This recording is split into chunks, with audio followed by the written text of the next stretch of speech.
perjuangan yang berbahagia. Alhamdulillahirabbil alamin wassalatu wassalamu ala asyrafil anbiya'i wal mursalin sayyidina wa maulana Muhammadin wa ala alihi wa sahbihi ajma'in. Amma ba'd. Pertama-tama marilah kita panjatkan puji syukur atas kehadirat Allah Subhanahu wa taala yang telah memberikan nikmat hidayah serta ridhonya untuk kita dapat berkumpul di tempat yang berkah insyaallah dalam keadaan yang sehat. Alhamdulillah. Kedua, salawat beriringan salam selalu kita curahkan keharibaan baginda Nabi Muhammad sallallahu alaihi wasallam yang telah berjuang membawa umat manusia kepada jalan yang Allah ridhoi, sehingga kita dapat menikmati indahnya berislam dan beriman pada saat ini. Adapun berdirinya saya di sini untuk menyampaikan satu kalimat yang akan saya patah-patahkan menjadi beribu-ribu kalimat, yang berjudul Salat adalah tiang agama. Sebagaimana dalam hadis Mu'adz radhiyallahu anhu, Rasulullah sallallahu alaihi wasallam bersabda, Rasul amril Islam wa 'amuduhu salat wa dirwatu samamihil jihad, yang artinya pokok segala perkara adalah Islam, tiangnya adalah salat, sedang puncaknya adalah jihad. Di mana dapat disimpulkan siapa yang mengerjakan salat berarti menegaskan agama, dan siapa dengan sengaja meninggalkan salat berarti sama dengan merobohkan agama. Jika kita ibaratkan Islam adalah bangunan dengan salat sebagai pilarnya, terdiri dari salat subuh, zuhur hingga isya, silahkan hadirin bayangkan bagaimana jika salah satu pilar tersebut hilang. Bagaimana keadaan bangunan tersebut? Lalu bagaimana jika tidak ada sama sekali? Apakah masih bisa kita sebut sebagai bangunan?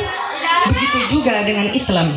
Islam tanpa salat bukanlah Islam, dan Islam dengan salah satu pilarnya yaitu salat hilang, maka hadirin tentu sudah tahu jawabannya. Oleh sebab itu, mendirikan salat sangatlah penting bagi seorang muslim, bukan hanya sebagai kewajiban tetapi juga kebutuhan, sebagai salah satu upaya untuk mengokohkan agamanya.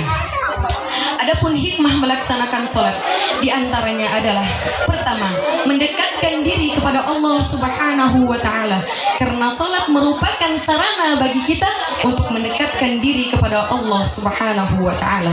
Dengan salat seolah-olah kita berkomunikasi dengan pencipta kita. Kedua, menjaga kesadaran dan pengendalian diri, karena salat dapat membuat hati kita terpaut kepada Allah Subhanahu wa taala, sehingga kita senantiasa dapat menjaga diri dari hawa nafsu yang akan menjerumuskan kita dari perbuatan dosa. Ketiga, mencegah perbuatan keji dan munkar. A'udzu billahi minasyaitonir rajim. Bismillahirrahmanirrahim. Aqimis salata innas salata tanha 'anil fahsya'i wal munkar. Shadaqallahul azim. Quran surah Al-Ankabut 4 ayat 45, yang artinya sesungguhnya salat itu mencegah perbuatan keji dan munkar, karena salat dapat membuat kita menyadari bahwa kita adalah hamba yang lemah di hadapan Allah Subhanahu wa taala, sehingga kita terjaga dan terhindar dari perbuatan keji dan munkar. Keempat, menanamkan perilaku disiplin diri terhadap waktu, karena Allah Subhanahu wa taala memerintahkan kepada kita untuk sholat di waktu-waktu tertentu, di mana ini dapat membuat kita disiplin dalam kehidupan, sehingga perilaku disiplin itu akan menjadi kebiasaan dalam hidup kita. Hadirin juga teman-teman sekalian, sebenarnya masih banyak sekali manfaat-manfaat sholat yang bisa kita dapatkan, bukan hanya lahiriah tetapi juga jasmaniah, bukan hanya untuk bekal di akhirat tetapi juga untuk dunia kita. Oleh karena itu, sebagai hamba Allah Subhanahu wa taala, mari kita kerjakan salat agar kita tidak hanya mendapat pahala tetapi juga mendapat manfaat-manfaat lain dari salat.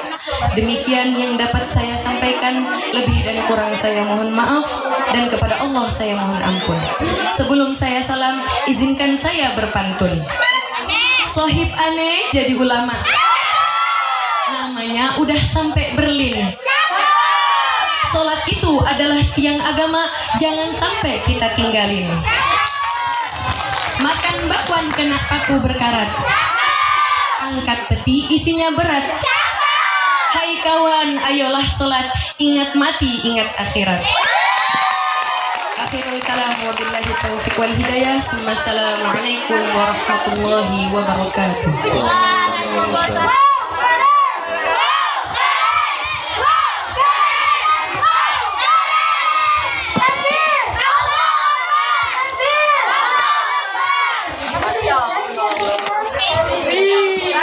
Terakhir,